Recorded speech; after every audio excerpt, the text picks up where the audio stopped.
مفيد المستفيد في كفر تارك التوحيد. Comme vous le savez, الشيخ لا يعتني كثيرا بذكر الأسماء والعناوين. الشيخ ne donnait pas beaucoup d'importance à ce qui concerne le titre d'un livre ou les sous-titres, les noms et les termes utilisés. Tamam. C'est pour cela que Al-Usul al-Thalatha, le livre connu, a été aussi nommé Thalathatul Usul. Donc on va dire au niveau du titre, le cheikh ne donnait pas forcément beaucoup d'importance au nom de son livre. Pourquoi? Parce que ce qui était important pour lui, c'est le contenu. C'est le contenu. Le contenu du livre. Et le cheikh aussi, il était connu dans le fait de ne pas citer d'introduction ou de préface à ses ouvrages. Il commençait directement le livre. Il ne citait pas forcément une introduction. Donc, dans la plupart ou dans tous les livres de Al-Shaykh, vous allez voir quoi? Vous allez voir al-Basmalah. Il va citer al-Basmalah, Bismillah ar-Rahman ar-Rahim. Il va se suffire de al-Basmalah. Il va commencer directement le sujet. Pourquoi? Yasta'jil al-fa'ida. Pourquoi? Parce qu'il se précipite. Il se précipite à transmettre l'information. Des fois, il nous arrive de prendre un livre sur, par exemple, la patience, mais le temps d'arriver sur le contenu, sur les versets et les hadiths qui parlent de la patience, il nous a fallu quelques jours. Et ça fatigue la personne. Et ça peut même faire en sorte de quoi? De ne pas donner de l'importance à cet ouvrage ou à ce genre d'ouvrage. Tamam? Donc, Al-Cheikh, il n'était pas connu au niveau de sa méthodologie, comme on va dire, il n'avait pas forcément une méthodologie comme la méthodologie des savants contemporains. Tamam? Les contemporains, ils font très très attention au titre. Et puis il y a tout ce qu'on appelle les introductions, préfaces, et puis tout plein de détails, une trentaine de pages consacrées, une vingtaine, une trentaine, des fois même plus de pages consacrées à l'introduction. Et puis, il y a les titres, les sous-titres, les différentes parties, puis il y a la table de matière. Al-Cheikh n'avait pas tout ça. Ce qui était important pour lui, c'était le contenu du livre, et il se précipitait à quoi? À transmettre l'information. Pourquoi? Parce que Cheikh, il a une da'wa. Il se précipite à transmettre sa da'wa. Il veut transmettre sa da'wa. C'est pour cela que ça doit être une méthodologie. Ça doit être une méthodologie chez le musulman. Le musulman, si tu veux transmettre une information, ne tarde pas. Ne tourne pas autour du pot. Si tu as besoin de commencer par quelques introductions, ne commence pas de très loin. Celui qui est devant toi, il ne va pas te comprendre. Entre directement dans le sujet. La personne qui est devant toi va mieux comprendre ce que tu veux lui faire comprendre. Donc, Mufid al-Mustafid. Et c'est pour cela que d'autres savants l'ont appelé, des élèves de Cheikh l'ont appelé Ifadatul Mustafid. Ifadatul al-Mustafid. Fi kufri tarik al-tawhid. Et ça a été nommé de deux façons différentes. Mufid al-Mustafid et Ifadatul Mustafid. Est-ce que c'est grave? Est-ce que c'est important? C'est pas grave, c'est pas important. Pourquoi? Parce que ce qui est important pour Cheikh, c'est le contenu du livre. C'est les jugements et les versets et les hadiths que Cheikh a cités dans quoi? Dans le livre. Le livre a été travaillé par deux savants, ya ikhwa. Le premier, c'est le savant Cheikh Ismaïl ibn Muhammad al-Ansari. Cheikh Ismaïl ibn Muhammad al-Ansari. Qu'est-ce qu'il a fait? Il a haqqaq le livre. Ça veut dire qu'il a travaillé le livre. Il a pris le livre, il a analysé le livre. Tamam? Il a retranscrit le livre d'un manuscrit. Tamam? Le deuxième, c'est un savant qui se nomme Ibn Ghannam. Et c'est un des élèves de Cheikh. Taban, ça c'est à propos de ceux qui ont travaillé, qui ont analysé le livre et qui font partie de l'époque de Cheikh, qui ont vécu à l'époque de Cheikh. Ou sinon, parmi les savants contemporains, il y a d'autres savants qui ont analysé ce livre. Walakin, quand c'est un livre qui a été analysé par un contemporain, avant de l'acheter, tu dois regarder. Pourquoi? Parce qu'il va te mettre une introduction selon Aqidat al-Murji'a, et puis il va t'analyser le livre et il va te faire l'explication du livre. Tamam?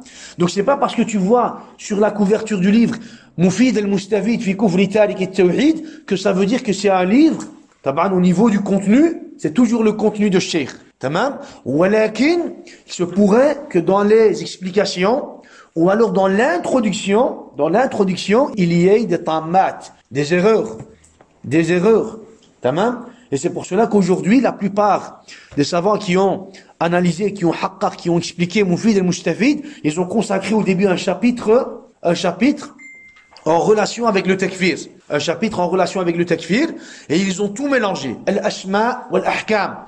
Ahkam al-dunya wa ahkam al-akhirah. Les trois sujets. Asluddin, ma'loum min ad-din bil-dharura, wal-masha'il khafiyya. Ils ont tout mélangé. Walakin le problème, c'est qu'ils ont expliqué cela, ils ont expliqué cette croyance de Murji'a en l'attribuant à Cheikh. Tamam? Et c'est pour cela que la plupart de ceux qui vont prendre ces livres et qui vont lire ces livres, ils vont tomber dans quoi? Ils vont tomber dans al-irja. S'ils ne regardent pas, s'ils n'analysent pas, s'ils ne recherchent pas à propos de qui? À propos de l'auteur. Amma, les deux premiers savants que j'ai cités, ils ont analysé, ils ont transféré le manuscrit. Tamam, ils ont recopié le manuscrit en citant les détails nécessaires, sans forcément rajouter de quoi? Sans forcément rajouter des paroles d'eux-mêmes ou des explications d'eux-mêmes. Tamam? Dans ce livre, il y a Mawdou' al-Kitab. Dans ce livre, on va aborder deux sujets. Le premier sujet, alladhi talabbasa bil kufri aw shirk. Celui qui va commettre du shirk ou du kufr. On parle du shirk et du kufr akbar. Tamam? On n'a pas besoin de le préciser à chaque fois qu'on va citer le terme al-shirk et al-kufr. Quand on va parler du shirk asghar, on va préciser. Amma si on ne précise pas, c'est qu'on parle du shirk akbar. Et c'est ça aussi la règle dans le Coran et dans la Sunna. Tamam? Dans le Coran et dans la Sunna, les termes al-shirk et al-kufr, c'est toujours le kufr akbar et le shirk akbar. Tamam? Donc, quand on va parler du shirk asghar, on va le préciser. Si on ne le précise pas, c'est que c'est le shirk akbar. Donc, on va parler de celui qui va commettre le shirk et le kufr. Il est considéré comme mushrik. Il va être considéré comme mushrik dans la religion. Et ça, c'est un point, comme on l'a expliqué, c'est un point sur lequel il n'y a pas de divergence. يدل على ذلك القرآن والسنة والإجماع والعقل واللغة والفطرة. Tamam? Le Coran, la Sunna, l'unanimité des Sahaba, des compagnons radhiyallahu alayhim, la langue arabe, la conscience, la logique, la fitra, la nature de l'homme, prouvent cela. Celui qui va commettre du shirk akbar, il va être considéré comme quoi? Comme un mushrik dans la religion. Quelqu'un qui va donner un associé à Allah, quelqu'un qui va attribuer un associé à Allah, quelqu'un qui va adorer autre qu'Allah, qui va donner, qui va faire ne fût-ce qu'une seule adoration à autre qu'Allah, qui va donner ne fût-ce qu'un seul des droits d'Allah à autre qu'Allah, il va être considéré comme mushrik dans la religion. Pourquoi? Parce qu'il n'aura pas appliqué la réalité de l'islam. L'islam, la religion de l'islam et la religion du shirk. C'est deux religions différentes, ikhwa. Tamam? Et le Coran, le Karim, ikhwa, et le Coran nous explique cela. Le Coran, depuis le début, subhanallah, le Coran, depuis le début, depuis la première sourate jusqu'à la dernière sourate, nous explique la réalité du tawhid. Le Coran, depuis la première sourate jusqu'à la dernière sourate, nous explique la réalité du tawhid. Tamam? C'est pour cela que si tu veux comprendre la réalité du tawhid, tu dois lire d'abord le Coran al-Karim. Tu dois comprendre le message d'Allah en commençant par le Coran al-Karim. Et dans le livre d'Allah Azza wa Jal, tu vas comprendre. En comprenant le tawhid, tu vas comprendre aussi la situation des mouchriquines de l'époque du prophète alayhi salatu wassalam. Et en comprenant la situation des mouchriquines de l'époque du prophète alayhi salatu wassalam, tu vas comprendre la réalité de la ilaha illallah, de l'islam et du tawhid. C'est pour cela que les savants ont dit, en lisant le Coran al-Karim, tu vas comprendre la situation des mouchriquines du temps du prophète, alayhi salatu wassalam, mais en fin de compte, il n'y a pas de différence entre les mouchrikoun. Au niveau du jugement, il n'y a pas de différence entre les mouchrikoun de notre époque et les mouchrikoun de l'époque du prophète, alayhi salatu wassalam. La seule différence, il y a des différences, on va dire essentielles, c'est quoi?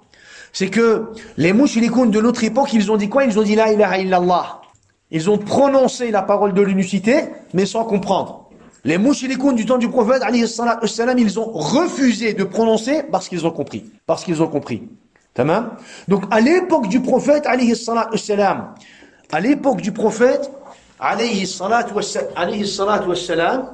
امتنعوا شوف امتنعوا من اللفظ امتنعوا من اللفظ.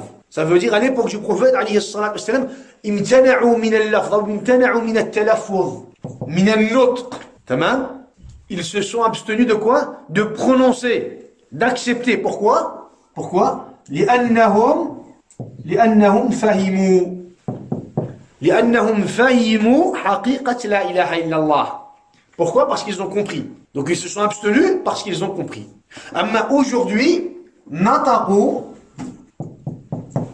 وتلفظوا بكلمة التوحيد. Ils ont prononcé, تمام. Ils ont prononcé la parole de l'unicité. Ils ont accepté, ils ont prononcé. ولكنهم لم يفهموا. Mais ils n'ont pas compris en réalité. Subhanallah. Ils se sont abstenus de prononcer parce qu'ils ont compris. Quand le prophète, alayhi salatu wassalam, il leur a dit, dites la ilaha illallah, qu'est-ce qu'ils ont dit? Aja'al al-alihata ilaha wahida. Voudrais-tu qu'on adore qu'un seul Dieu, le tawhid? Tu nous appelles au tawhid, à l'unicité d'Allah? Ils ont compris. Ils ont compris et ils ont refusé d'accepter. Tamam? Amma aujourd'hui, ils ont accepté, ils ont prononcé, ils ont accepté. Nataqu, talaffadhu, shahidu bi an la ilaha illallah, walakinnahum fil haqiqa lam yafhamu. Walakin en réalité, ils n'ont pas compris. Pourquoi est-ce qu'ils n'ont pas compris? Parce qu'en disant la ilaha illallah, en même temps, pendant qu'ils disent la ilaha illallah, ils ont commis du shirk. Pendant qu'ils disent la ilaha illallah, ils ont donné des associés à Allah. Pendant qu'ils disent la ilaha illallah, ou après avoir dit la ilaha illallah, ils sont tombés dans le shirk. Et ils ont appelé les gens à commettre du shirk. Tamam? Donc ça, c'est la différence. Voilà qu'en réalité, quand tu prends le Coran al-Karim et que tu comprends la situation des mouchriquins du temps du prophète, alayhi salatu wassalam, tu comprends aussi, tu vas comprendre aussi la situation des mouchriquins de notre époque. Voilà qu'il y a des petites différences. Il y a des petites différences. Tamam? Donc, al-khulasa, la conclusion, c'est quoi? نعم أن من جهل معنى التوحيد فلا يكون موحدا أبدا. تمام. Celui qui va ignorer la réalité du tawhid, معنى التوحيد, celui qui va ignorer, il ne pourra en aucun cas être muwahhid. Celui qui va ignorer le tawhid, en aucun cas, il ne pourra être considéré comme muwahhid. Il ne pourra être muwahhid. Tamam. Abadan. Celui qui ne connaît pas le tawhid, la réalité du tawhid, il ne peut être considéré comme musulman muwahhid. Abadan. Pour avoir une idée, demandez à votre entourage. Demandez à votre entourage, à ceux qui prononcent. Je ne parle pas à ceux qui ne prononcent pas la ilaha illallah, à ceux qui ont prononcé et qui prononcent matin, midi, soir, ashhadu an la ilaha illallah, même dans leur prière. Demandez-leur, pour avoir une idée, faites-vous un tableau, un genre de statistiques, et demandez à votre entourage, que sais-tu à propos du tawhid? Et vous allez voir, et vous allez entendre l'ajab al-ujab. La règle nous dit que celui qui ignore le tawhid ne peut être muwahhid. Celui qui connaît, la deuxième règle, celui qui connaît le tawhid mais qui ne l'applique pas, il ne peut pas être considéré aussi muwahhid. Il connaît le tawhid. Tu le vois, il te récite kitab al-tawhid par cœur. Le bab al-awwal ila akhirih, jusque la fin, 65 chapitres, il te les récite par cœur. Ça? Walakin il n'applique pas le tawhid. Walakin il n'applique pas le tawhid. Celui qui ignore le tawhid, il ne peut être muwahhid. Celui qui connaît le tawhid et qui ne l'applique pas, il ne peut être muwahhid. Et s'il n'est pas muwahhid, c'est qu'il est, mushrik. Donc ça, c'est quelque chose qui est connu dans la religion par nécessité, ya ikhwa. Ça, c'est connu dans la religion par nécessité. Le talib ilm, il ne doute pas sur ce sujet. Il ne doute pas sur ce sujet. Pourquoi? Parce que quelqu'un, ya ikhwa, qui va dire ashhadu an la ilaha illallah. Regardez, ikhwa. On a expliqué dans le kitab al-tawhid. Walakin rahimakumullah. Ashhadu an la ilaha illallah. Tamam? C'est quoi ash-shahada? La définition de shahada? Kitab al-tawhid. Qawlun wa ikhbar an ilmin wa yaqin. Ash-shahada qawlun wa ikhbarun an ilmin wa yaqin. Quand tu dis ashhadu, tu dis je sais, je comprends, j'ai la science, la connaissance et la certitude. J'ai pas de doute sur ce sujet. Je comprends le tawhid, j'ai compris cette parole, les nécessités de cette parole, les obligations de cette parole, les conditions de cette parole. Je sais. Ça veut dire que quand tu témoignes avec une science. Parce que quand tu dis ashhadu, Quand tu témoignes, quand tu dis ashhadu, tu es obligé d'avoir une science avant de témoigner, ou sinon, ton témoignage, sifr ala sifr. Ton témoignage n'a pas de validité. Tamam? Donc ça, c'est quelque chose qui est connu dans la religion par nécessité. Quelqu'un qui va témoigner, il est censé connaître ce qu'il va témoigner. Tu as témoigné ashhadu an la ilaha illallah, tu dois connaître le tawhid. Tu dois connaître la réalité de cette parole. Pourquoi Allah Azza wa Jalla a envoyé 124 000 prophètes avec la ilaha illallah? Pourquoi le prophète alayhi salatu wassalam a confronté son peuple malgré que son peuple disait Rabbi Allah, Rabbuna Allah? Malgré que son peuple adorait Allah autour de la Kaaba, malgré que son peuple faisait le tawaf, il priait, il donnait sadaqat, comment se fait-il? Quelle était la divergence entre le prophète et les mushrikoun? C'est ça que tu dois comprendre. Quelle était la divergence? Quelle était la divergence qui a fait que le prophète a dû confronter les mushrikoun et les compagnons ont dû confronter les proches, leurs proches, pendant la bataille de Badr, de Uhud, de Khandaq et pendant toutes les autres batailles. C'est quoi qui a fait cela? C'est ça que tu dois comprendre. C'est ça que tu dois comprendre. Et quand tu dois dire, quand une personne dit ashhadu an la ilaha illallah, la première chose que tu dois lui dire avant de commencer à rentrer, avant de commencer à parler l'udru bil jahl, l'ignorance, l'excuse par ignorance, iqamat al-hujja ila akhiri, tu lui dis ya fulan, toi quand tu as dit ashhadu, est-ce que tu comprends ce que veut dire ashhadu? Est-ce que tu comprends ou pas? Il va dire ouais, je témoigne. Ashhadu, ça veut dire que tu témoignes avec science. T'as compris, t'es convaincu, t'as une science, t'as une compréhension, t'as une connaissance. Et puis t'as dit ashhadu, et puis t'es rentré, t'as témoigné. Et avec la prononciation de ce témoignage, t'es entré dans la religion islamique. T'es entré dans la religion islamique. Mais avant cela, de deuxième, al-yaqin, la certitude. Ashhadu, mais j'ai un doute, ça passe pas. Ton témoignage n'est pas accepté. Ashhadu, mais j'ai un doute. C'est pour ça que le prophète alayhi sallam dit wa anna al-jannata haqqun wa anna an-nara haqqun. Tu dois témoigner que le paradis est une vérité et que l'enfer est une vérité. Il peut témoigner tout avec certitude, mais douter sur l'existence de l'enfer, il est kafir.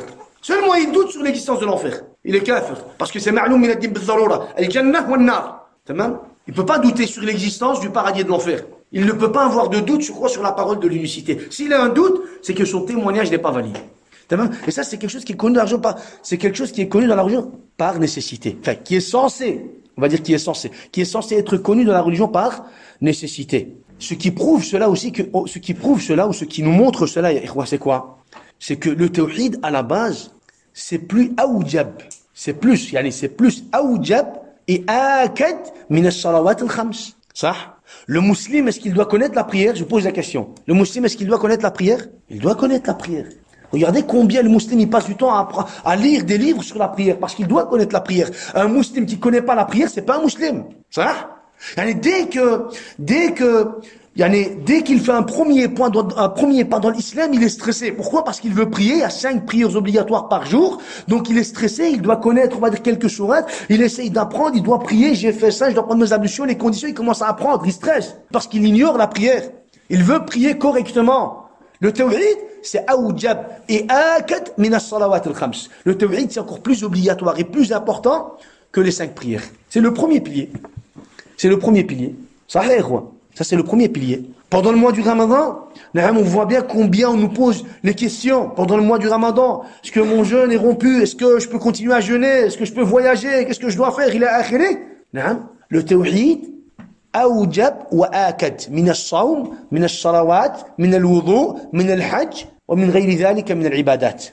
Tamam? C'est pour ça que c'est important. Donc ça, c'est le premier point. Le deuxième point que va aborder cet ouvrage, c'est Ar-Raddu ala al-Murji'ah, ya ikhwa. C'est une réplique. Il va y avoir dans ce livre une réplique aux Murji'ah. Ceux qui ont renié le takfir mu'ayyan, mutlaqan. Tamam, ceux qui ont renié le takfir mu'ayyan, le takfir précis. Ils ont renié le takfir précis. Il n'y a pas de takfir précis. C'est toujours un takfir mutlaq. Ils ont renié le takfir précis et ils n'ont accepté qu'un seul genre de takfir. Ils ont dit c'est toujours le takfir mutlaq.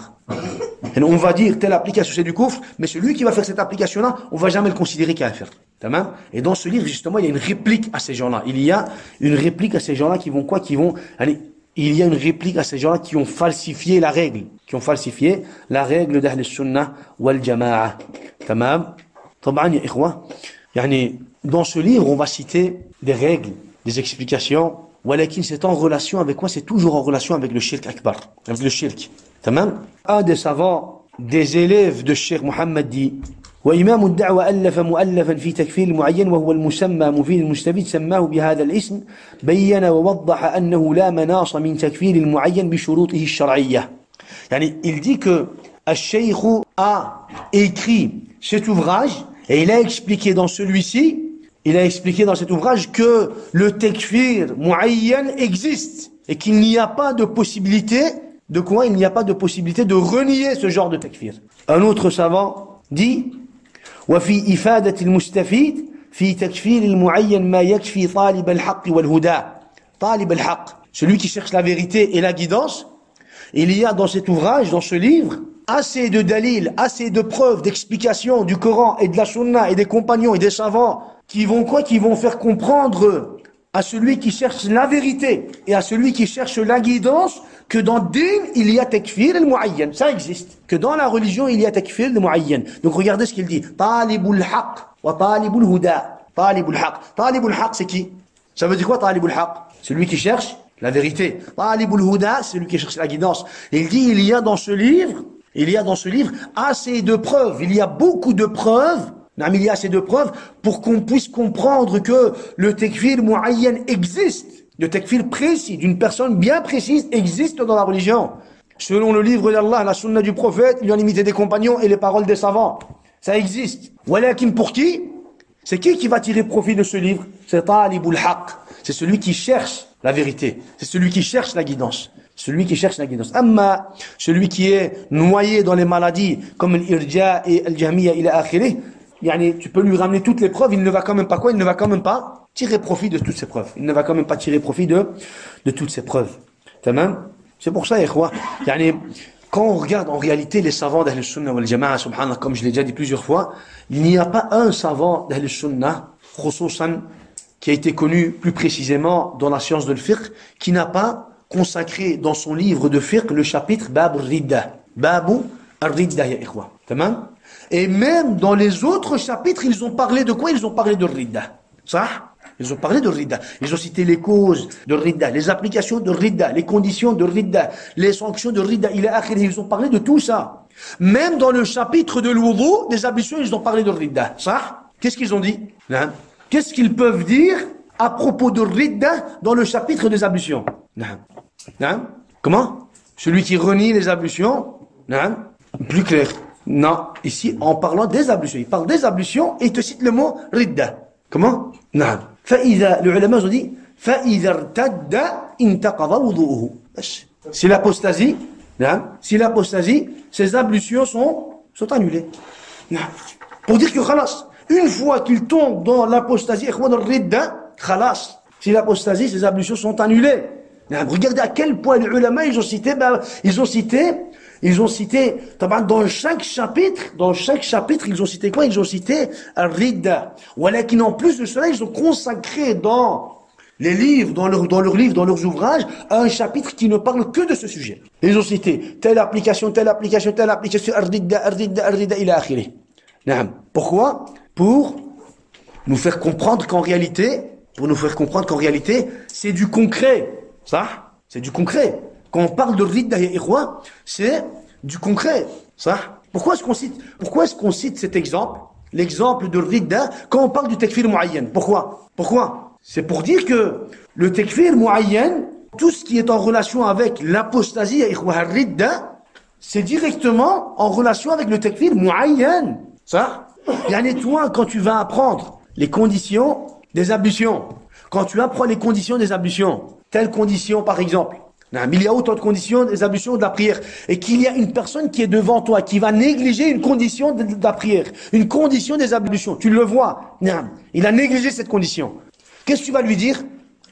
Tu vas lui dire que ta prière n'est pas valable, tes ablutions ne sont pas valables. Et il va te dire, mais moi je connais la condition. Il va te réciter la condition avec les preuves. C'est suffisant? C'est pas suffisant. On va lui dire, même si tu connais, toi, la condition avec les preuves, dans les livres de l'fiqh, on n'apprend pas les conditions seulement pour que ça soit une théorie. C'est plutôt pour les appliquer. Il y a telle condition de la prière, istiqbal ou qibla, tu t'es pas dirigé vers la qibla, ta prière n'est pas valable, du concret. Là, on descend sur le quoi? On descend le jugement sur la personne, ça devient du concret. Il avait les ablutions, il était musulman, il taqava. Et il est tombé dans l'apostasie, dans le ridda, il a apostasié. Ses ablutions sont annulées, sa prière est annulée. Ses œuvres sont annulées, il a apostasié, il est devenu murtad. Il est plus musulman. Tamam. Les ulama, pour nous faire comprendre que le takfir muayyan existe et que c'est réel, ils nous ont rapporté le chapitre de al-ridda. On va aborder ça aussi dans le livre, Inch'Allah. On va aborder ça dans le livre aussi, Inch'Allah. Voilà qu'une pour un premier temps, pour comprendre que dans ce livre, il va y avoir quoi? Il va y avoir les deux sujets. Celui qui commet le shirk et celui qui va prendre la défense de celui qui commet le shirk. Deux chapitres.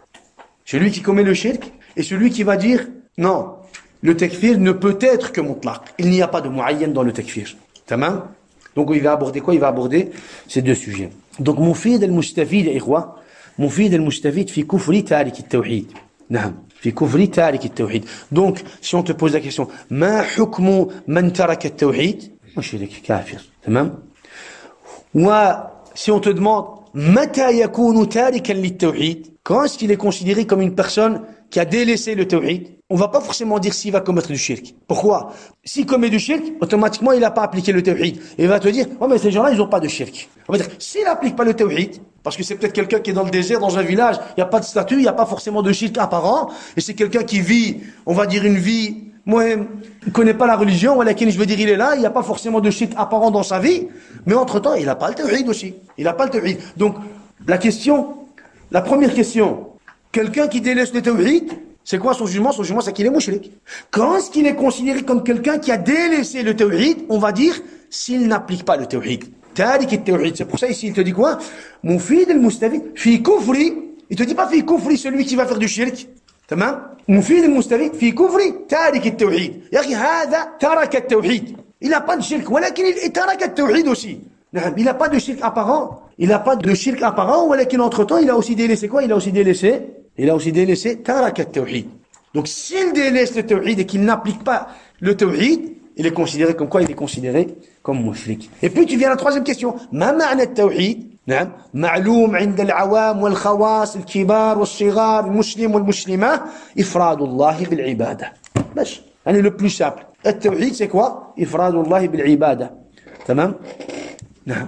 Donc ça c'est à propos du contenu de ce livre. سبب تأليف هذا الكتاب. Pourquoi est-ce qu'il a écrit ce livre? Comment on comprend pour ceux qui ont un peu regardé, on va dire au début du livre, qui ont un peu lu, on va dire les quelques premières pages. En fait, il dit لما ارتاب بعض من يدعي العلم من أهل العيينة لما ارتد أهل حريملاء فسئل الشيخ أن يكتب كلاما ينفعه الله به. تمام. Elle dit lorsque des gens prétendant la science ont douté, sont tombés dans le doute.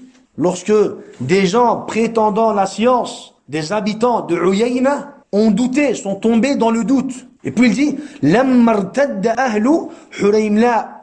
Et lorsque les habitants de Huraymla sont tombés dans l'apostasie, ils ont apostasié, en fait, lorsqu'ils sont tombés dans l'apostasie, su'ila shaykh, il a été demandé à shaykh, écris-nous un livre qui va être profitable à l'umma al-islamiyya. Qui va être profitable à l'umma al-islamiyya. Donc, pourquoi est-ce qu'il a écrit ce livre? Parce qu'il y a eu une partie de la communauté à l'époque de Cheikh qui sont tombés dans l'apostasie de Ridda. Ils ont apostasié, ikhwa. Tamam? Donc, Cheikh a écrit ce livre. Cheikh a écrit ce livre. En résumé, ikhwa, Cheikh est né l'an 1115 de l'Hégire. 1115 de l'Hégire, ikhwa. Il est né l'an 1115 de l'Hégire. Ou Al-Uyayna. Al-Uyayna.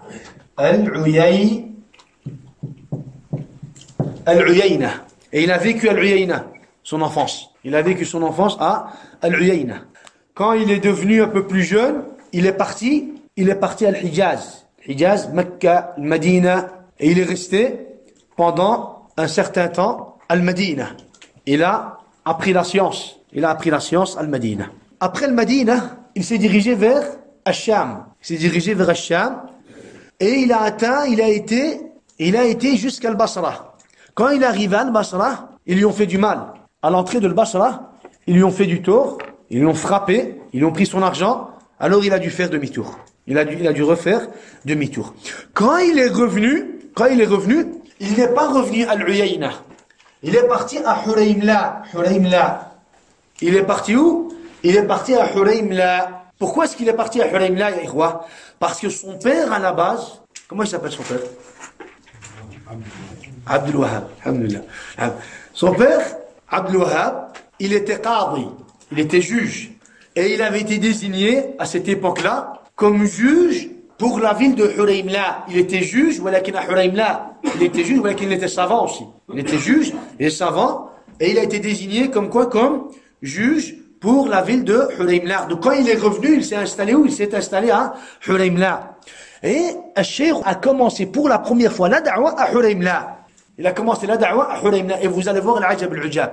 Il a commencé la da'wa à Huraymla. Il a fait la da'wa. Les habitants de Huraymla ont accepté la da'wa de Cheikh.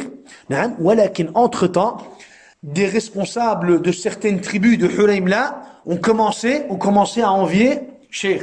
Alors, ils ont commencé à lui faire du mal. Et quand Cheikh, rahimahullah, a senti qu'en réalité, ces gens-là voulaient lui faire du mal et du tort, qu'est-ce qu'il a fait? Il a quitté Huraymla et il est revenu à Al-Uyayna. Sa ville natale. Il est revenu à Al-Uyayna. Et Al-Uyayna, par rapport à Huraymla, était une ville qui est plus grande. C'était une ville plus grande. Il y avait plus d'habitants. Même, c'était plus grand. Alors, il a commencé à faire quoi? D'une façon ou d'une autre, il s'est arrangé avec le responsable, le chef de l'Uyayna, Uthman ibn Hamad ibn Ma'mar. Uthman s'est arrangé avec l'amir de l'Uyayna et il lui a ouvert les portes. Il lui a dit, fais la da'wa, l'amr bil ma'rouf, wa nahy 'anil munkar, wa al-halaqat lil-'ilm, ila akhirih. Le cheikh, il a commencé à faire la da'wa comme il l'avait fait auparavant à Huraymla. Al-Uyayna, tellement sa da'wa a pris de l'ampleur qu'il a été capable de détruire la tombe et l'adriha de qui? De Zayd ibn al-Khattab, le frère de Omar ibn al-Khattab qui était enterré à Al-Uyayna. Ils avaient fait un genre de quoi? Ils avaient fait un genre de, comment on dit? Une construction au-dessus de la tombe de quoi? Une construction au-dessus de la tombe de Zayd ibn al-Khattab. Walakin, comme vous le savez, au-dessus des tombes, on ne construit pas. On ne construit pas au-dessus des tombes. Alors avec la force et la da'wa qui avait pris de l'ampleur, qu'est-ce qu'il a fait? Le cheikh, il a ordonné, il a été détruire cette construction au-dessus de la tombe de Zayd ibn al-Khattab. Al-Muhim, entre-temps, avec le temps, encore une fois, certains chefs de tribus se sont révoltés et ils ont voulu lui faire du mal. Uthman ibn Hamad ibn Ma'mar, le chef, l'amir de l'Uyayna qui soutenait Al-Cheikh, qu'est-ce qu'il a fait? Il s'est retourné contre lui. Alors quand Al-Cheikh a vu qu'en réalité, il n'avait plus de place aussi à l'Uyayna, il est parti à Ad-Dir'iyya. Il est parti à Ad-Dir'iyya.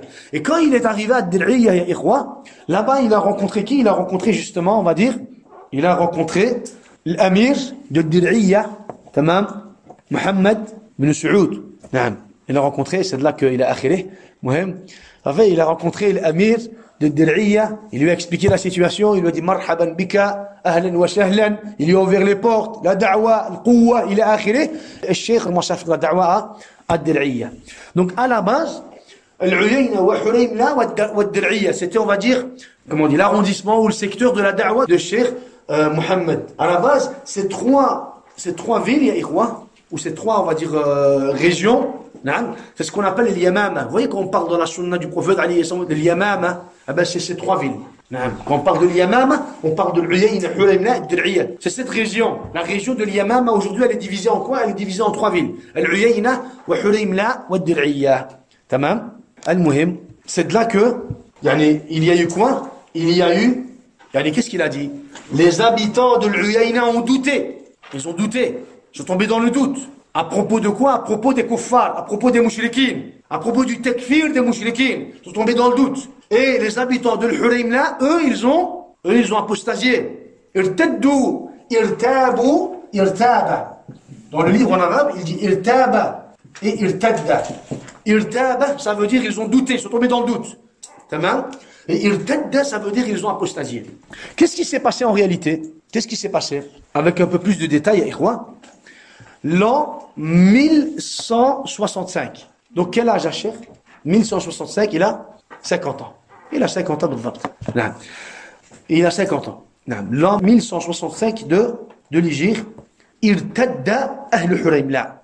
L'an 1165 que les habitants de Huraymla ont apostasié. À cette époque-là, le qadi de Huraymla, c'était plus le père de Cheikh Mohammed, c'était le frère Sulayman ibn Abdel Wahhab. Sulayman ibn Abdel Wahhab. Et à la base, Cheikh rahimahullah, lorsqu'il avait entendu que son frère Sulayman propageait la fitna, il faisait la fitna à propos de quoi? À propos de la da'wah de Cheikh. Son frère Sulayman faisait la fitna à propos de la da'wah de son frère. À propos de la da'wah de son frère, et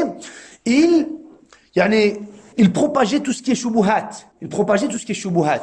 Alors, Cheikh Mohammed, qu'est-ce qu'il a fait? Il lui a envoyé un courrier. Et regardez, subhanallah, ça nous montre quoi? Ça nous montre que le tawhid, yajma'u ou yufarriqu.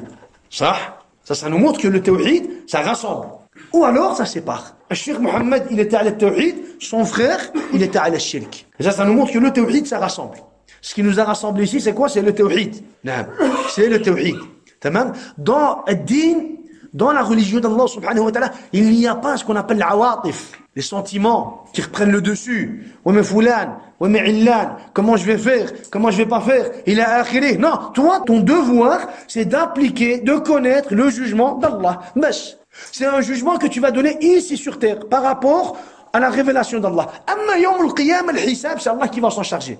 Tamam? C'est Allah qui va s'en charger de l'hisab. Toi, tu dois donner quoi? Le jugement comme Allah te l'a ordonné ici sur terre. Tu dois y croire. Comme Allah te l'a ordonné. Fais du shirk, il ne peut pas être muwahid. Il n'a pas le tawhid, il ne peut pas être muwahid.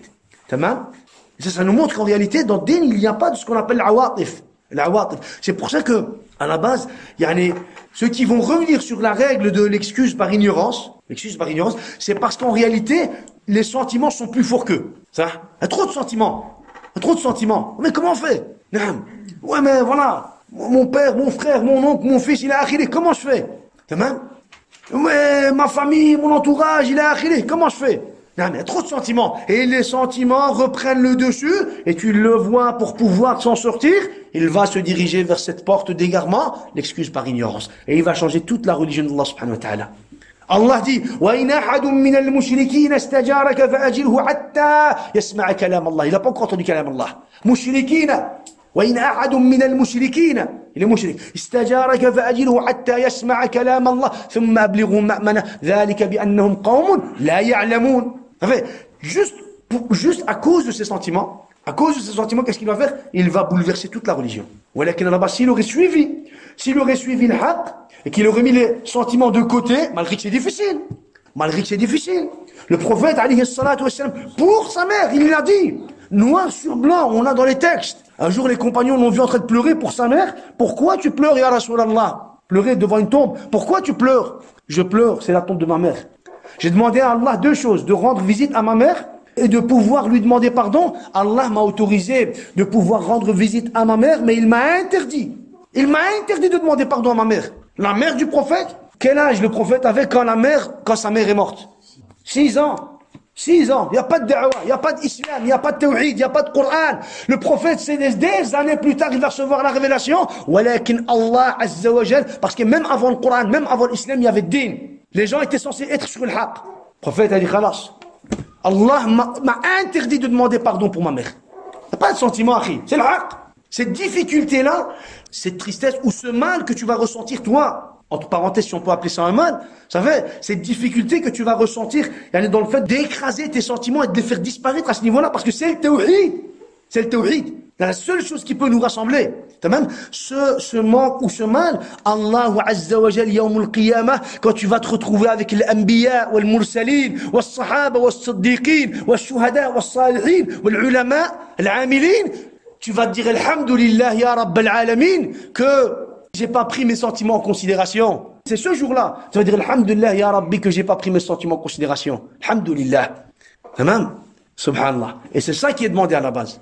Et c'est ça. Le prophète, alayhi salatu wa sallam, à propos de son père, Abdullah, il n'a même pas vu la naissance de son fils, ikhwa.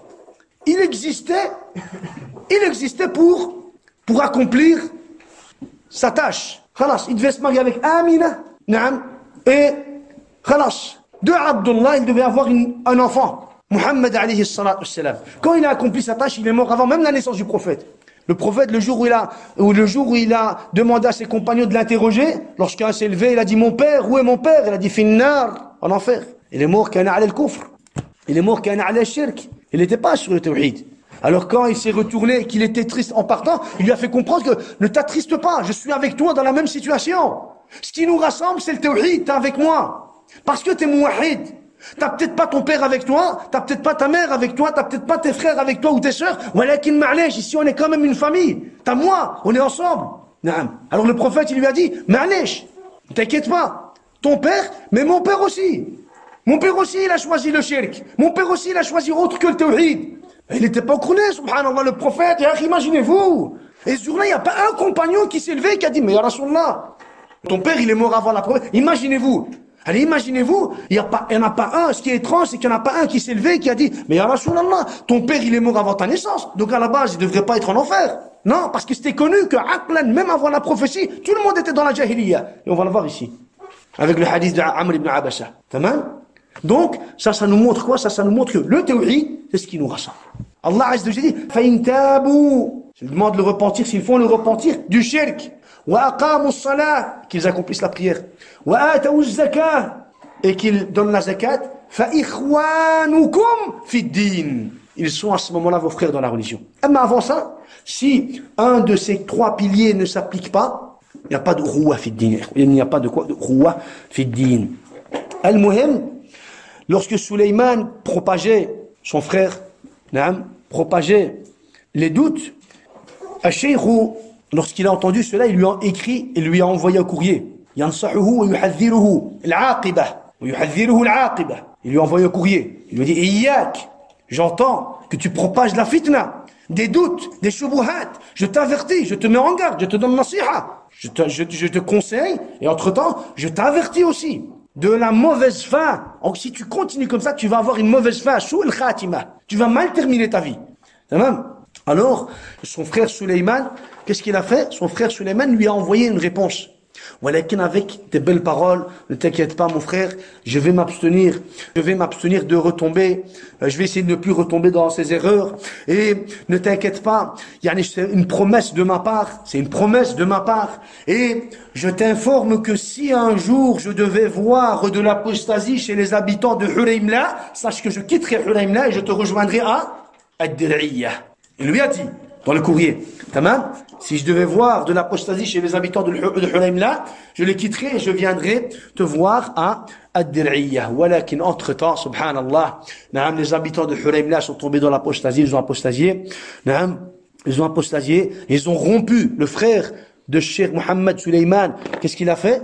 Son frère a rompu le pacte et la promesse qu'il avait donnée à son frère, et ils se sont attaqués aux gens du Tawhid qui habitaient Huraymla. Ils se sont attaqués aux gens du Tawhid qui habitaient Huraymla.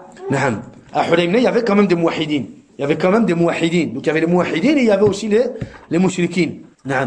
Alors, entre-temps, lorsqu'ils se sont attaqués, ils ont commencé à faire du mal aux habitants, aux muwahhidin de Huraymla. L'amir de Huraymla, qui était, on va dire, sur la même aqidah que Cheikh, il est l'amir, mais qu'il n'avait pas la force, parce qu'il y avait tous les autres chefs de tribus. Il était amir, et il y avait l'amir Muhammad ibn Abdillah ibn Mubarak. Il était l'amir de Huraymla. Et il était sur la aqidah de Cheikh, mais qu'il n'avait pas de pouvoir, lui. Pourquoi? Parce qu'il y avait il y avait tous les autres chefs des tribus de Hulaymla qui géraient.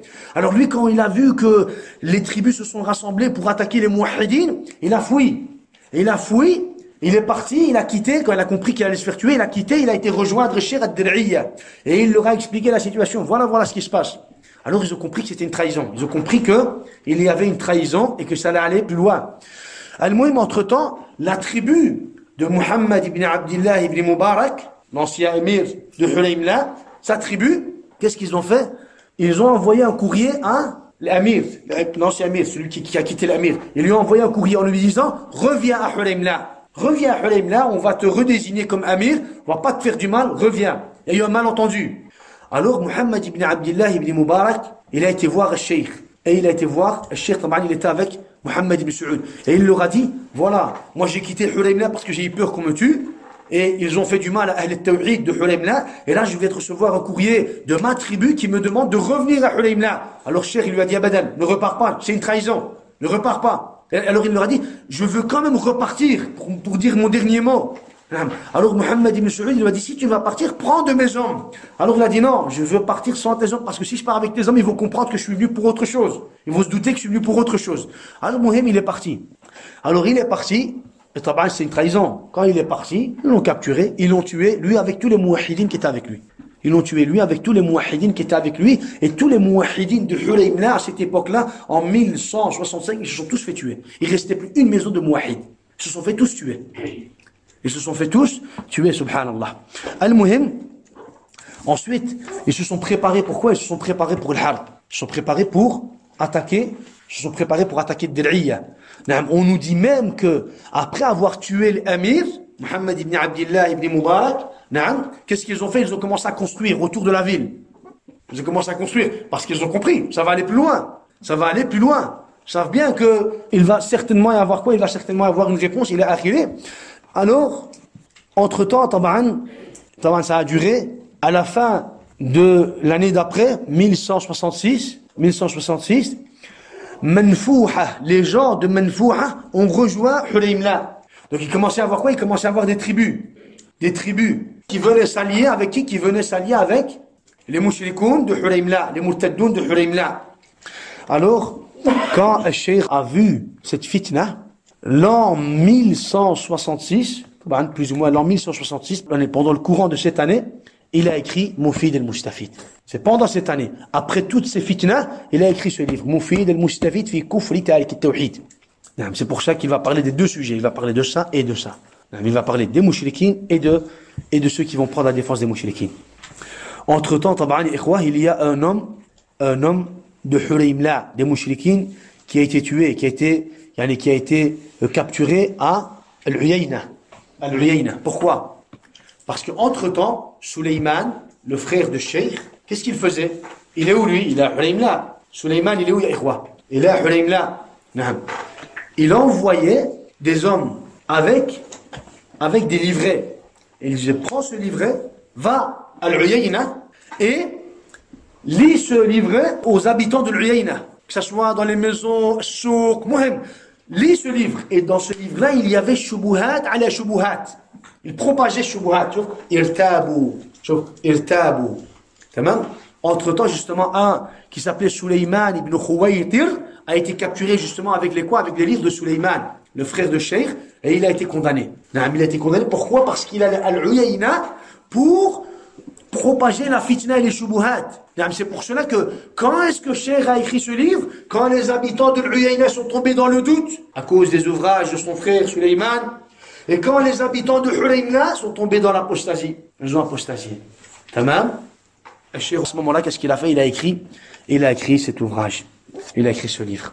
En autre temps, les musulmans, pendant le courant de cette année-là aussi, ils se sont dirigés vers Hulaymla ils ont repris Hulaymla, on va dire, sous leur autorité, il a arrivé. Tamam. Donc, pourquoi est-ce qu'il a écrit ce livre? Il a écrit ce livre parce qu'il y a eu Ridda. Il y a eu Ridda. Et entre-temps, il y a eu de l'apostasie et du doute. Il y a de l'apostasie et des doutes. Alors justement, il dit, هذه أوراق au début du livre. هذه أوراق كتبها شيخ الإسلام محمد بن عبد الوهاب لما ارتاب بعض من يدعي العلم من أهل العيينة لما ارتد أهل حريملا فسئل الشيخ أن يكتب كلاما ينفعه الله به فقال بسم الله الرحمن الرحيم. تمام. Qu'est-ce qu'il a fait? Il a commencé par Al-Basmala. روى مسلم في صحيحه. تمام. Il dit quoi? بسم الله الرحمن الرحيم. روى مسلم في صحيحه عن عمرو بن عبسة السلمي رضي الله عنه قال كنت وأنا في الجاهلية أظن أن الناس على ضلالة وأنهم ليسوا على شيء وهم يعبدون الأوثان. قال فسمعت برجل بمكة يخبر أخبارا فقعدت على راحلتي فقدمت عليه فإذا رسول الله صلى الله عليه وسلم مستخفيا جرأ وعليه قومه فتلطفت avec douceur حتى دخلت عليه بمكة فقلت له وما أنت؟ قال أنا نبي. قلت وما نبي؟ قال أرسلني الله.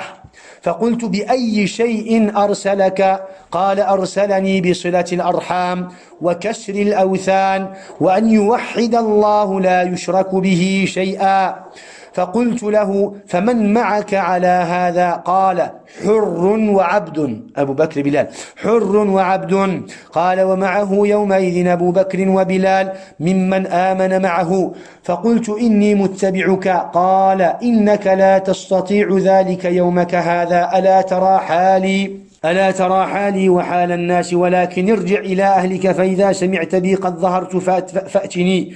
قال فذهبت إلى أهلي وقدم رسول الله صلى الله عليه وسلم المدينة وكنت في أهلي فجعلت أتخبر الأخبار وأسأل الناس حين قدم المدينة حتى قدم علي نفر من أهل يثرب من أهل المدينة فقلت ما فعل هذا الرجل الذي قدم المدينة؟ فقال الناس إليه الصراع وقد أراد قومه قتله فلم يستطيعوا ذلك. مهم إلى آخره.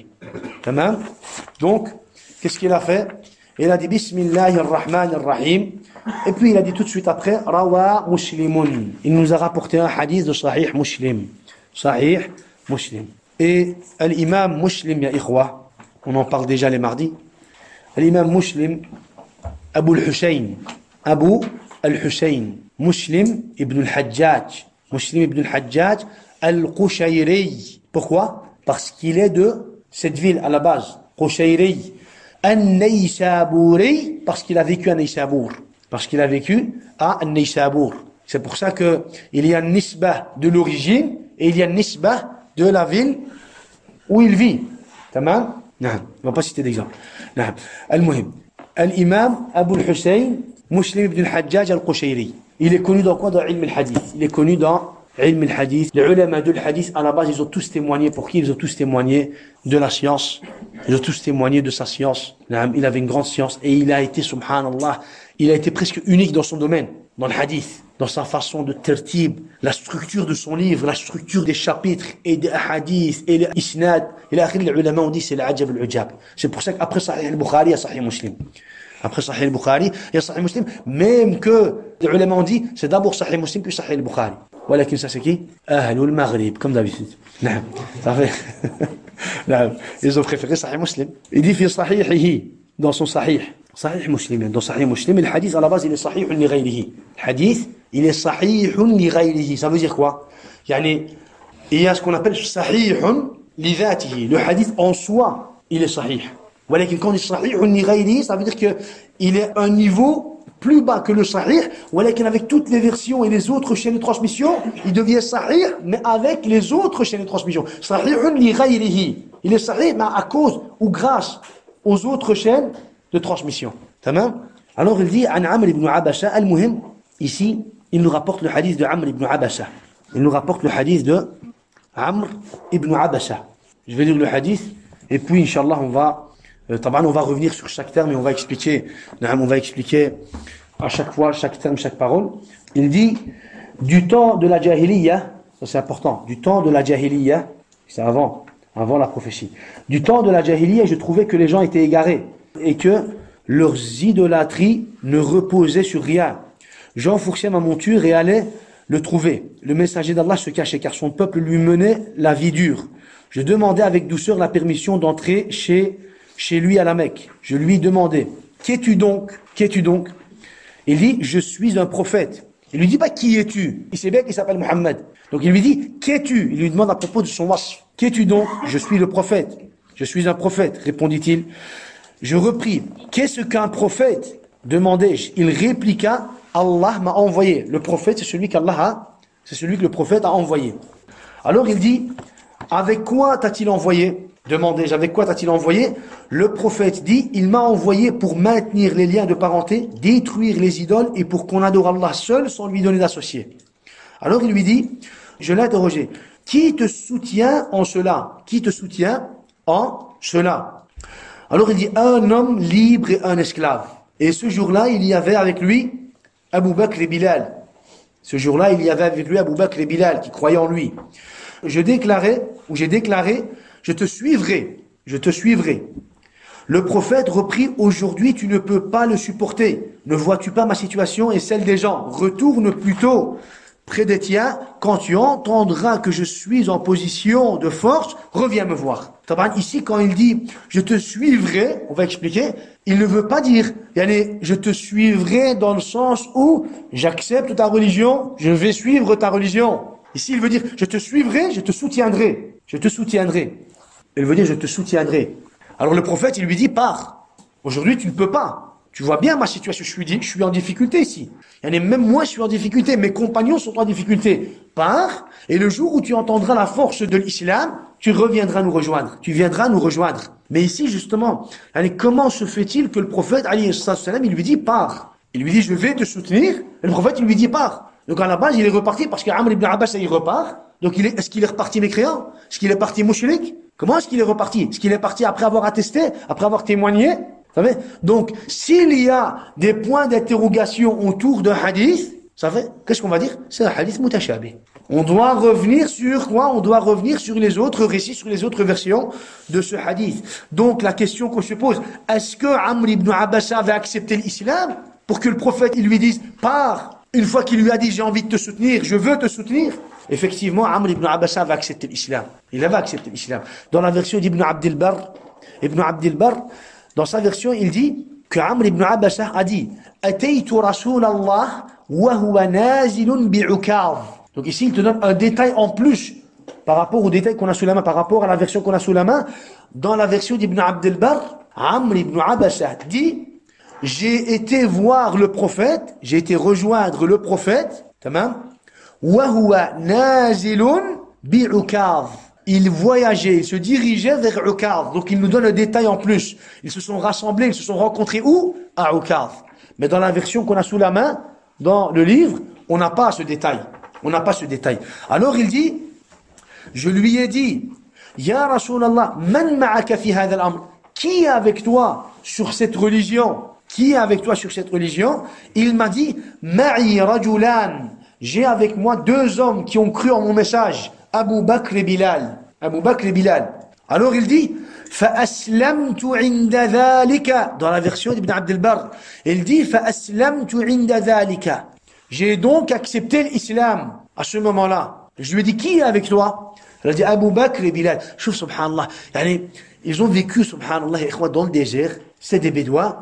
Voilà qu'ils avaient l'esprit saint. Ils avaient l'esprit saint. Il n'a pas forcément eu besoin d'entendre qu'il y avait avec le prophète des dizaines et des centaines d'hommes. Qui est avec toi? Qui a cru en ton message? Qui a cru en ton message? Deux hommes, Abu Bakr et Bilal. Alors il dit, فَأَسْلَمْتُ عِنْدَ ذَلِكَ. Alors j'ai accepté l'islam à ce moment-là. Et je lui ai dit, alors il m'a dit, quand il lui a dit, je veux te soutenir, il lui dit, je veux te soutenir, alors le prophète il lui dit, irji' فَإِنَّكَ لَا تَسْتَطِيعُ. Rentre chez toi. Dans ton village, Bani Sulaym, rentre dans ton village, car tu ne pourras pas me soutenir. Tu ne pourras pas me soutenir. Il dit, فأسلمت, quand il dit فأسلمت عند ذلك, il dit, فأسلمت عند ذلك, فلقد رأيتني ربع الإسلام. Je me suis vu le quart de l'islam. J'étais le quatrième des quatre. Le prophète Abu Bakr, Bilal et Amr ibn Abbas. C'est pour ça qu'Amr ibn Abbas min al-awwalin as-sabiqin. C'est un des premiers à avoir accepté l'islam, un des premiers. C'est un des premiers. Lui, pour lui, quand il dit qu'il est le quatrième, parce qu'il sait pas qu'entre-temps, il y a Khadija qui a aussi accepté, et qu'il y en a d'autres aussi qui ont accepté. Alors, il dit quoi? Il dit, je suis le quatrième des quatre. Je suis le quatrième des quatre. Rubu al-Islam, ou alors je suis le quart de l'Islam. J'ai été le quart de l'Islam. Alors quand il lui dit je veux te soutenir, il lui dit rentre et tu viendras me rejoindre par après. Et puis dans la suite du hadith, on va expliquer. À la suite du hadith, et quoi? Amr ibn Abbas, c'est un long hadith, il explique que par après, il est rentré chez lui, il est resté pendant des années. Entre temps, il y a eu Badr, il y a eu plusieurs batailles, il est revenu voir le prophète, il a posé des questions au prophète sur la prière. Il lui a posé des questions, alors le prophète, il lui a expliqué la prière, il a akhilé. Et à la fin du hadith, le prophète, il lui dit, فَإِنَّهَا تَغْرُبُ بَيْنَ قَرْنَيْ الشَّيْطَانِ وَهِيَ سَاعَةُ صَلَاةِ الْكُفَّارِ. Il dit surtout, il lui explique la prière et il lui explique les moments où il ne doit pas prier. Et lui dit, ne prie pas au moment où le soleil se couche, car le soleil se couche entre les cornes de Shaytan, du diable, et c'est le moment de la prière. Le prophète, il utilise un mot, وَهِيَ سَاعَةُ صَلَاةِ الْكُفَّارِ. C'est l'heure de la prière des kuffars. Ça veut dire que les kuffars, ils ont une prière. Donc c'est un hadith, on va expliquer ce hadith, Inch'Allah. Walakin, c'est un hadith dans lequel il y a beaucoup de fawaïd. Il y a beaucoup de quoi? Beaucoup de fawaïd. Donc Amr ibn Abasa, on va expliquer Amr ibn Abasa. Amr ibn Abasa, c'est avec Abasa, c'est avec 3 fatha. Abasa. Abasa. Des savants ont dit, certains ont prononcé Anbasa, et ils ont dit ça c'est khata'un fahish, abadan. C'est pas Anbasa, c'est Abasa. Amr ibn Abasa. Sa kunya Abu Najih. Abu Najih ou alors Abu Shu'aib. Abu Najih ou alors Abu Shu'aib. Al-Muhim, il dit Sahabiyyun salihun aslama rabi'a arba'a. C'est un compagnon pieux. Il a été le 4e des 4. Il est venu à Al-Madina après la bataille de Al-Khandaq. Imaginez-vous, après la bataille de Al-Khandaq, il était un des premiers. Subhanallah, il était un des premiers à avoir accepté l'islam. Il est venu à la Mecque, il a accepté l'islam, il est reparti dans son village, jusqu'à la bataille de Khandaq, il est resté là, parce qu'il sait pas. C'est la péninsule arabe et qu'il n'a pas forcément dit ça. Le jour où il a entendu que le prophète, il était à Al-Madina, al-Quwwa al-Izza, il a quitté, il a été rejoindre le prophète, alayhi salam. Subhanallah. Abu Nu'aym, l'auteur de Ma'rifatu as-Sahaba. Il a un livre qui s'appelle Ma'rifatu as-Sahaba. Il dit, Amr ibn Abasa as-Sulami. Amr ibn Abasa as-Sulami. Abu Najih, qadima Makkata ala al-Madina. Il est venu à la Mecque pour rencontrer le prophète. Falaqiyahu bi'Ukaz. Il l'a rencontré à Ukaz. Ra'ahu mustakhfiyan min Quraysh fi awwal ad-da'wa. Il l'a rencontré en cachette, avec discrétion. Pourquoi? Parce qu'il se cachait de Quraysh. Puis ثم رجع إلى أرضه وقومه بني سليم. Après avoir rencontré le prophète et avoir accepté l'islam, il est rentré à Bani Sulaym, dans son village. حتى مضى بدر وأحد والخندق. Il est resté dans son village jusqu'à après le Khandaq, jusqu'à après le Khandaq. Après, il est venu al-Madina. وكان, regardez ce qu'il dit, وكان قبل أن يسلم يعتزل عبادة الأصنام. Avant d'accepter l'islam, avant de voir le prophète, il s'éloignait, il s'écartait, il reniait déjà les statues à la base. Il reniait déjà les statues et il considérait cela comme dhalalun mubin. Imaginez-vous, avant même l'islam, vous allez me dire, mais subhanallah, avant l'islam, il n'y avait pas encore de islam que Amr ibn Abbasa, il était loin de l'adoration des statues. Et il considérait l'adoration des statues comme dhalal mubin. Comment ça se fait? Voilà. C'est ça qu'on dit, Ikhwa.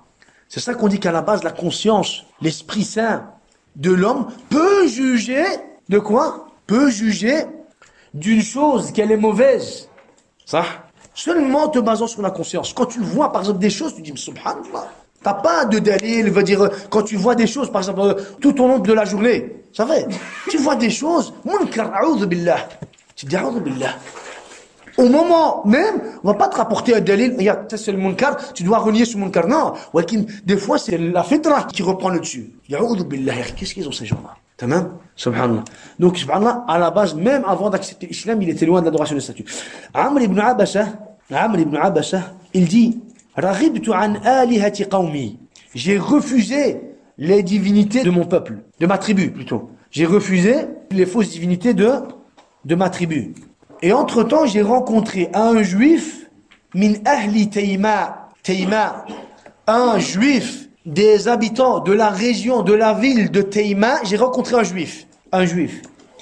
Et je lui ai dit, inni mimman ya'budu al-hijara. Inni mimman ya'budu al-hijara. Je suis un de la tribu. Il veut dire quoi? Il veut dire je suis un de ceux qui adorent les pierres. Mais moi, j'adore pas les pierres. Mais moi, je suis de cette région. Quand il a vu le juif, pour lui faire comprendre, c'est quoi la différence? Les juifs, ils savent bien que les arabes, ils adorent les pierres. Enfin, ils adorent les pierres pour adorer Allah. Ils passent par les pierres pour adorer Allah.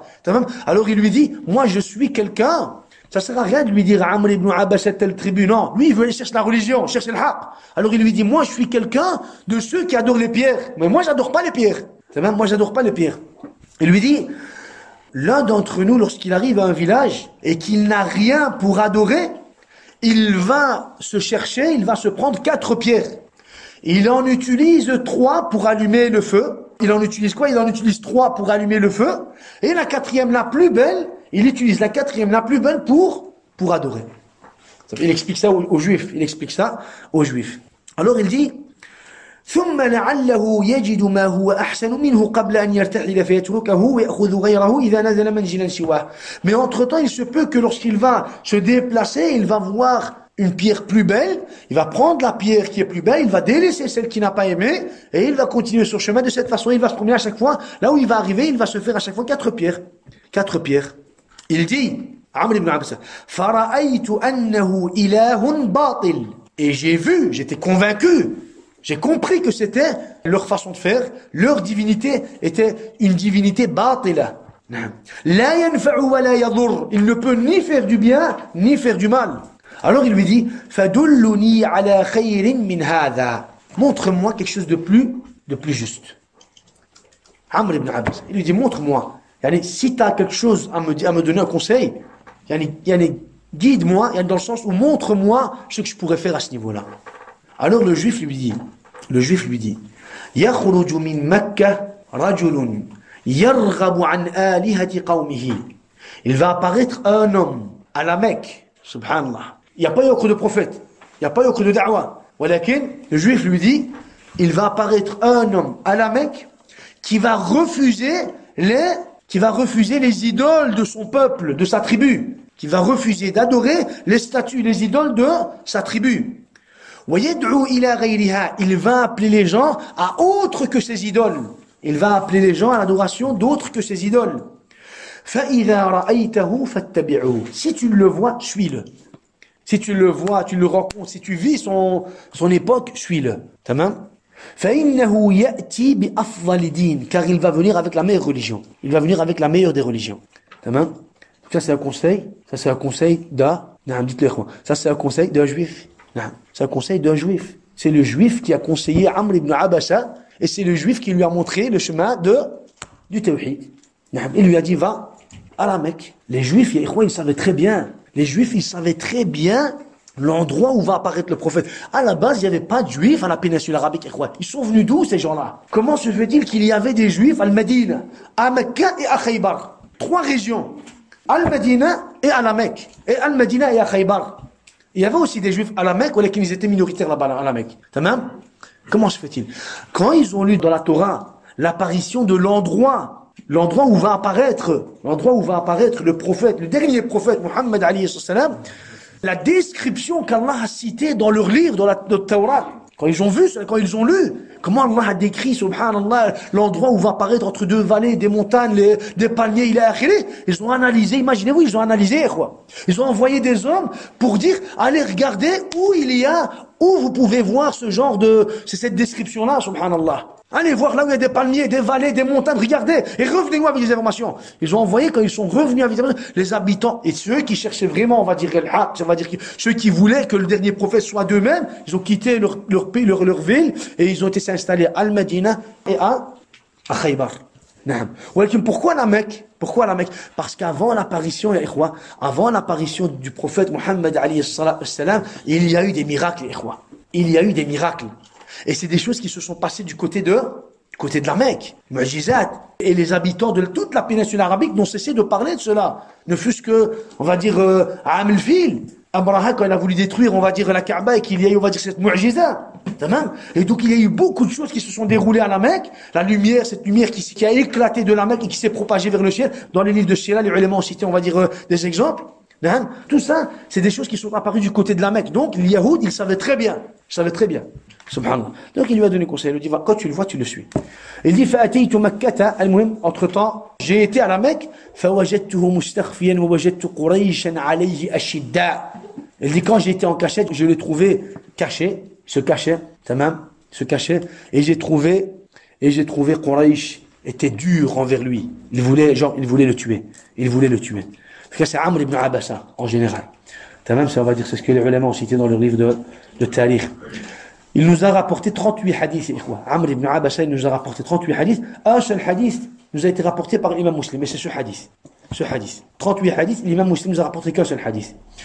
Des compagnons ont transmis de Amr ibn Abasa. Vous imaginez, quoi? Amr ibn Abasa, il est venu après des années, après la bataille de Khandaq, malgré ça, les compagnons qui ont vécu avec le prophète pendant toutes ces années, ils ont quand même transmis des hadiths de Amr ibn Abasa. Qui est, quoi? Ibn Mas'ud, Abdullah ibn Mas'ud, wa Abu Umama, wa Sahl ibn Sa'd.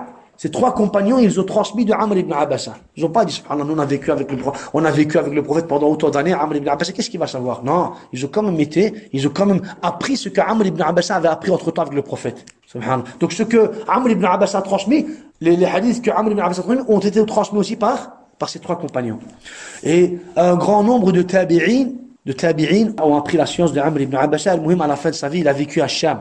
Il a vécu à Hims et il est mort à Hims. Amr ibn Abasa, ya ikhwa, Amr ibn Abasa, il nous dit deux paroles, ikhwa. Il y a deux points. Il dit, kuntu ana fil jahiliya. أعتقد أن الناس على ضلالة. أظن أن الناس على ضلالة. Donc, il utilise deux, il y a les caractéristiques. Tamam? Le premier, il dit, kuntu ana fil jahiliya. Pendant la jahiliya, je pensais, je croyais, je savais que les gens étaient ala dhalala. Donc le premier point, c'est quoi? Le premier point, c'est jahiliya.